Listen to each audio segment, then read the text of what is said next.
Bismillahirrahmanirrahim. Raditu billahi rabba wa bil islami dina wa bi Muhammadin nabiyya wa rasula. Rabbi zidni ilman warzuqni fahman. Assalamualaikum warahmatullahi wabarakatuh. Pada pertemuan kali ini Bapak akan melanjutkan pada pembelajaran 4 tema 1 subtema 1.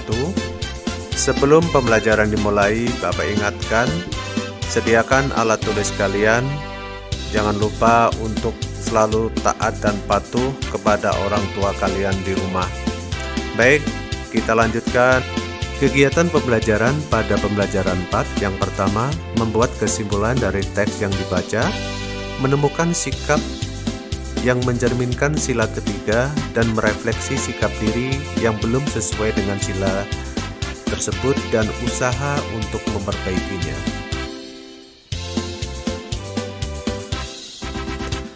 Tahukah kamu bahwa tumbuhan tidak saja bermanfaat sebagai sumber makanan bagi kehidupan makhluk hidup, akan tetapi ada manfaat lainnya dalam kehidupan kita.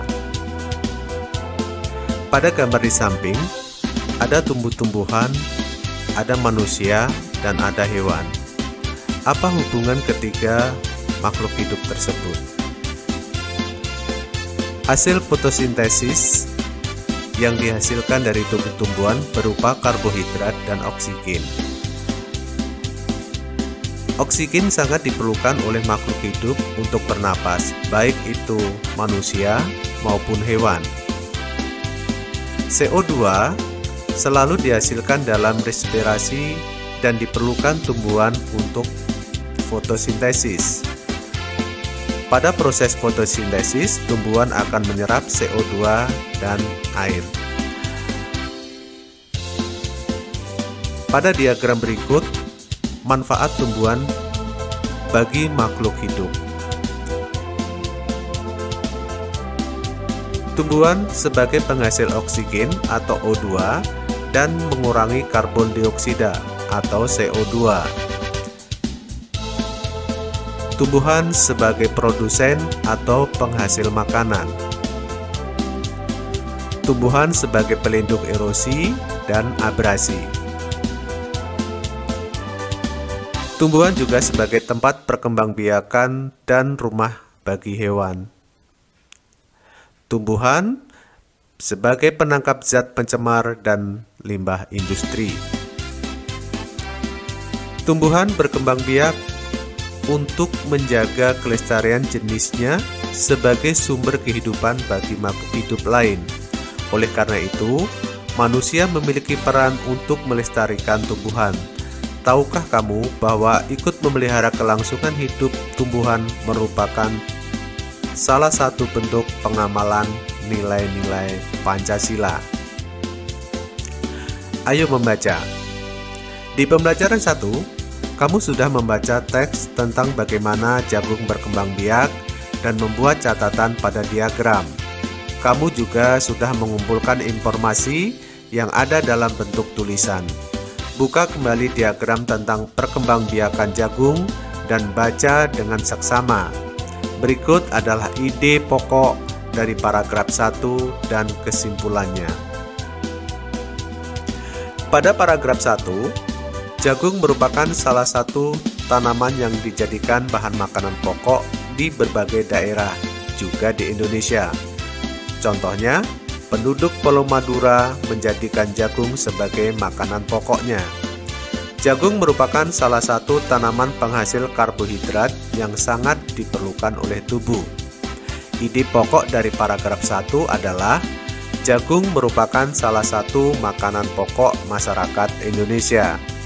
Kemudian, kesimpulan dari paragraf 1 yaitu jagung sangat penting di Indonesia. Pada contoh paragraf 2, seorang petani jagung memulai pembiakan tanamannya dengan menanam biji jagung. Setelah 3-4 hari, bakal tanaman akan muncul di permukaan tanah. Tanaman jagung akan terus tumbuh menjadi besar. 3 hingga setengah bulan, buah jagung dapat dipanen oleh petani. Buah jagung yang berbentuk seperti tongkol pada mulanya berupa sekuntum bunga. Ide pokok pada paragraf kedua adalah pembiakan jagung dimulai saat bijinya ditanam. Kesimpulan dari paragraf 2 yaitu jagung berkembang biak dengan biji.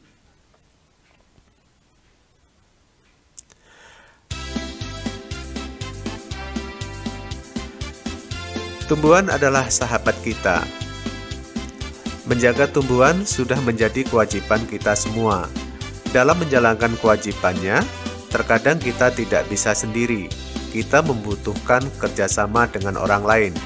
Kerjasama merupakan wujud penerapan salah satu sila Pancasila. Pahamilah lagi kelima sila Pancasila.